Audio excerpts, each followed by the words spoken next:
Part में दोबारा से खुशामदीद। उम्मीद करता हूँ आप बोर नहीं हो रहे होंगे, फ्रेश होंगे और अपना दिमाग ताज़ा रखकर कॉन्स्टेंट समझते हैं। जी हाँ, कॉन्स्टेंट्स कौन से हो सकते हैं? जी हाँ, मैनेजरियल टीम। पीछे बताया था एक मैनेजरियल टीम आपकी स्किलफुल होनी चाहिए, तो ये कॉन्स्टेंट था। जॉब सिक्योरिटी जो मैनेजर्स की तरफ से होता है वो कॉन्स्टेंट था। अब मैरिस ने कहा इन दोनों में आपको चाहिए इक्विलिब्रियम, कि फर्म का गोल क्या होगा कि इक्विलिब्रियम जब ये होगा तब आप जाके कहीं बैलेंस ग्रोथ को इजाफा कर पाएंगे। तो इक्विलिब्रियम के बाद अब हम आगे समझते हैं कि जो मैनेजर्स की यूटिलिटी थी उसका फंक्शन क्या था। Growth of the demand for the particular product वो मैक्सिमम करना है, और दूसरा ओनर्स का क्या था, उसका फंक्शन क्या था, ग्रोथ ऑफ कैपिटल सप्लाई। ठीक है, ये हो गया मैनेजर्स का और ये हो गया आपके ऑनर्स या फिर शेयर होल्डर्स का क्या यूटिलिटी फंक्शन।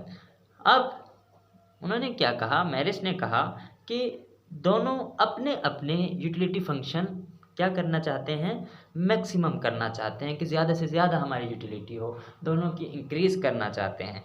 और उन्होंने कहा मैरिस के मुताबिक बोथ विल मैक्सिमाइज व्हेन, कि भैया एक जगह पे जहाँ पर दोनों की मैक्सिमम हो जाएंगी वो क्या है आपका ग्रोथ।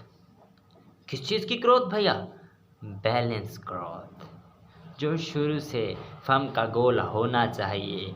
तो मतलब कि अगर दोनों के आप यूटिलिटी फंक्शन बढ़ा देंगे वो मैक्सिमम होंगे तो बैलेंस ग्रोथ मैक्सिमम हो जाएगा, और बैलेंस ग्रोथ को बढ़ाना होगा तो वो मैक्सिमम हो जाएंगे। तो इनका इक्विलिब्रियम तो चाहिए ही चाहिए।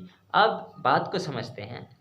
मैरिज के मुताबिक इसके सॉल्यूशन की जो स्टेज है वो क्या है कि डिमांड और सप्लाई के फंक्शन हमें डिटरमाइन करने पड़ेंगे, हमें निकालने पड़ेंगे, यानी कि उन फैक्टर्स की डिटर्मिनेशन जो कि डिमांड और सप्लाई को इफ़ेक्ट कर सकते हैं। जी हाँ, सही सुन रहे हैं आप। मैरिस ने कहा डिमांड और सप्लाई तो होगी, तो उन फैक्टर्स को सबसे पहले हम डिटरमाइन करेंगे, हम निकालेंगे जो डिमांड और सप्लाई को इफ़ेक्ट कर सकते हैं। उन फैक्टर्स के बारे में क्या कहा वो समझते हैं। अहम किरदार अदा कौन कौन से करते हैं, तो आइए वो समझते हैं। तो मैरिस के मुताबिक जो इंस्ट्रूमेंटल वेरिएबल होंगे वो ये तीन होंगे, ए के ऊपर बार, एक डी और एक एम।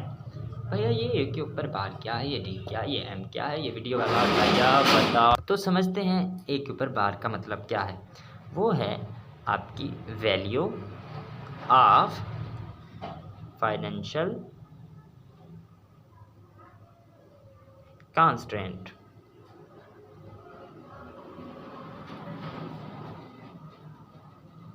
डी क्या है, आपका रेट ऑफ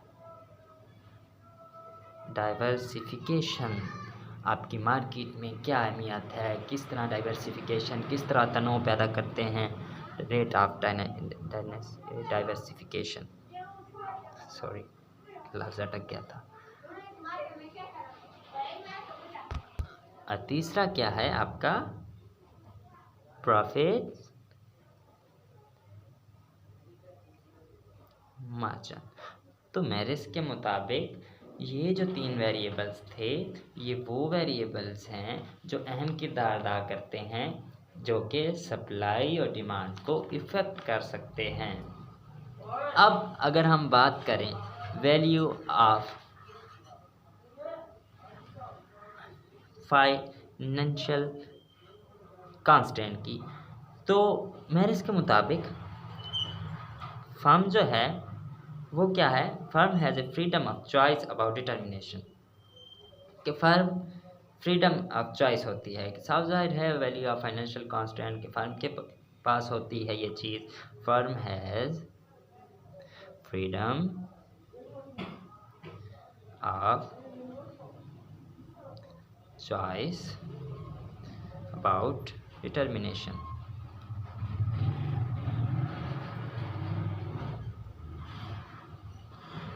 अच्छा जी, उसके बाद हम रेट ऑफ डाइवर्सिफिकेशन देखें वो किस तरह से मैनेज कर सकते हैं।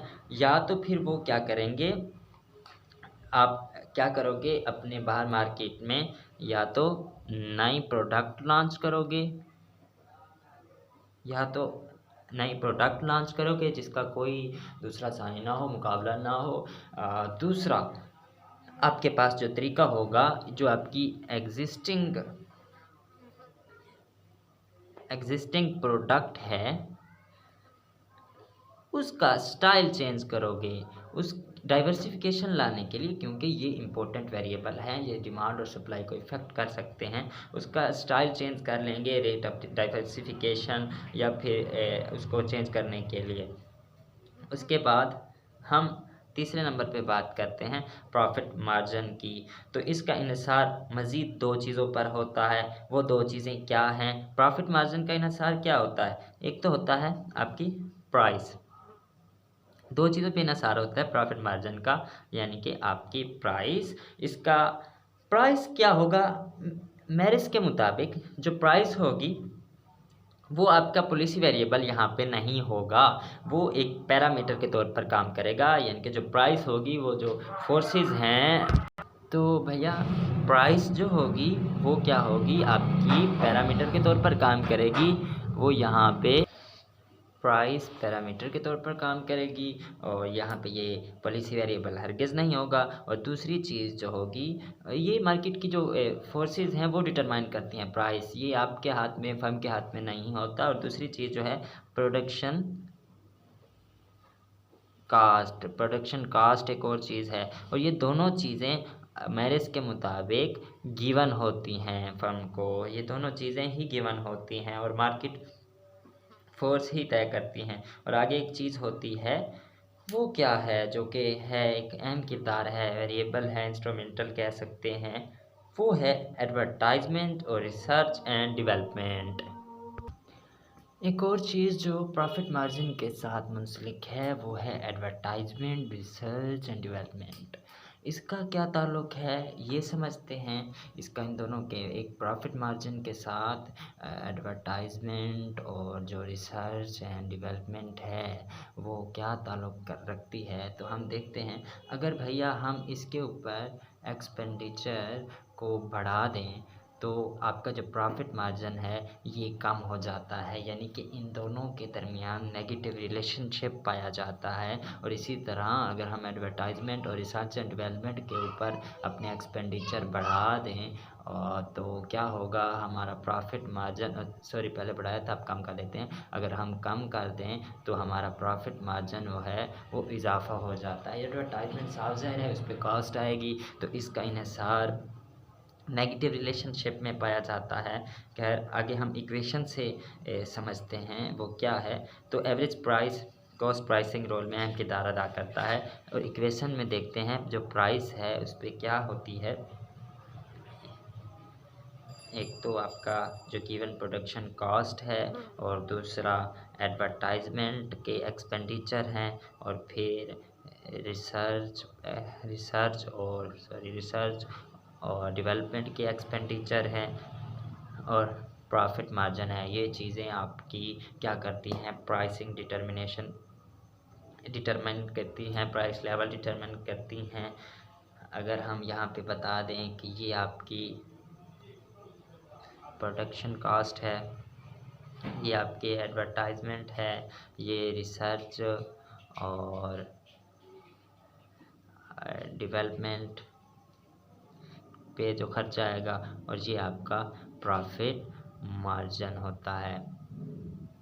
स्पेलिंग मिस्टेक हो जाए तो माफ़ कीजिएगा, जल्दी में बैठा हूँ। तो आगे चलते हैं, वो क्या है हम यहाँ पे समझते हैं। अगर इक्वेशन को हम m के लिए सॉल्व करें तो हमारे पास क्या आ जाएगा, तो प्राइस आ जाएगी, उसके पास प्रोडक्शन कॉस्ट, एडवर्टाइजमेंट, उसके बाद रिसर्च एंड डेवलपमेंट। तो